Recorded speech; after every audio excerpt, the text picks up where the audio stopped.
எல்லாருக்கும் வணக்கங்க. இன்னைக்கு நம்ம ஸ்ரீ வாகை லாட்டரி ஏஜென்சி பேஜ்ல டெய்லி அப்டேட்ஸ்ல எதை பத்தி பார்க்க போறோம் அப்படின்னு பாத்தீங்கன்னா ஷேருங்க. டெய்லி டிக்கெட்டோட ஷேர் பத்தி தான் பார்க்க போறோம். நிறைய பேருக்கு ஷேர்னா என்னன்னு தெரியலங்க. எல்லாருமே கேட்டுட்டே இருக்கீங்க. இங்க பாருங்க ஷேர் இப்போ நாங்க போட்டிருக்கிறோம். இன்னைக்கு வந்து 29ஆம் தேதி 7வது மாசம் 25ஆம் தேதி. இன்னைக்கு ஷேர் போட்டிருக்கிறது பாருங்க. 15 ஃபுல் செட்டும் 24 ஆஃப் செட்டும் போட்டிருக்கிறோம். சரிங்களா? இதுல அப்படின்னா என்னன்னு கேட்டீங்கன்னா, மொத்தம் இதுல சுத்தி நாங்க வச்சிருக்கிற நம்பர் எல்லாம் பாத்தீங்களா? இந்த நம்பர் தான் ஷேர் டிக்கெட்டோட நம்பருங்க. இதுல இருக்கிற எல்லா நம்பருமே இந்த ஷேர்ல இன்க்ளூட் ஆகுங்க.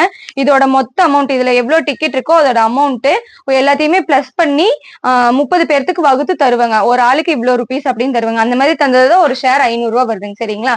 இதுல இப்ப பாத்தீங்கன்னா 24 பேர் சேர்ந்தாச்சுங்க. பேலன்ஸ் மட்டும் தான் சேரணும். இதுல பாத்துட்டீங்கன்னா ஷேர்ல ஒரு நம்பருக்கு வின்னிங் இருந்தாலும் ஒரு நம்பருக்கு ஒரு 60,000 ரூபாய் இருக்குது அப்படின்னாலும் அது இந்த 30 பேர்த்துக்குமே பிரிச்சு தருவாங்க. இதுல இத்தனை டிக்கெட்ல எவ்வளவு நம்பருக்கு வின்னிங் இருந்தாலும் சரி, அது எத்தனை ரூபாயா இருந்தாலும் அந்த 30 பேர்த்துக்குமே பிரிச்சு தருவாங்க. இதுதான் ஷேருங்க. ஒவ்வொரு நாளும் ஒவ்வொரு மாதிரி மாறுங்க. ஒவ்வொரு நாளைக்கு 15 ஷேர் இருக்கும், ஒவ்வொரு நாளைக்கு 20 ஷேர் இருக்கும், ஒரு நாளைக்கு 30 ஷேர் இருக்கும். எவ்வளவு வேணாலும் ஷேர் இருக்குங்க. இதை பத்தி வேற டீடைல்ஸ் தெரிஞ்சுக்க ஸ்ரீ வாகை லாட்டரி ஏஜென்சி பேஜை கான்டாக்ட் பண்ணுங்க. உங்களோட டிக்கெட்ஸ் புக் பண்ணுங்க. தேங்க்யூ.